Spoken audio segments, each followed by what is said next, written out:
கவனி, உங்களுக்கு வாய்ப்பாடுங்கும் போது 5ஆம் வாய்ப்பாடு வரைக்கும் ஏறக்குறைய தெரியும். அதே மாதிரி 6ஆம் வாய்ப்பாட்டிலையும் ஒரு 5 வரைக்கும் கரெக்டா சொல்லிடுவேன்.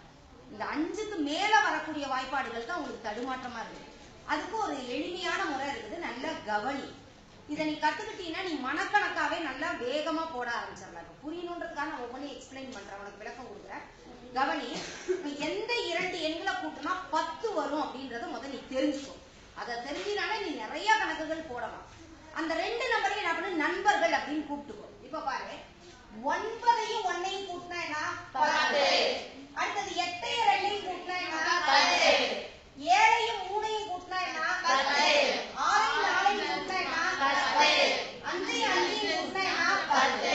அப்போ 9 1 நண்பர்கள், 8 2 நண்பர்கள், 7 3 நண்பர்கள், 6 4 நண்பர்கள், 5 5 நண்பர்கள். இங்கிலீஷ்ல சொல்லணும்னா ஃப்ரெண்டுன்னு சொல்லணும். சரியாப்பா?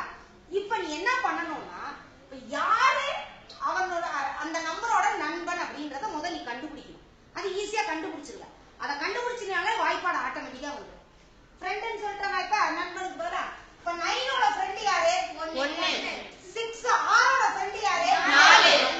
6ஓட ஃப்ரெண்ட் யாரு? 4. இதை எழுதிட்டியா மாட்டியா? இதை எழுதினாலே வாய்ப்பாடு வந்துடும் பாரு ஈஸியா. இப்ப இது என்ன பண்ணணும், இப்படி மூளை விட்டம். இப்ப இந்த 9 4ன்றது டயகனலா வருதா, மூளை விட்டமா வருதா?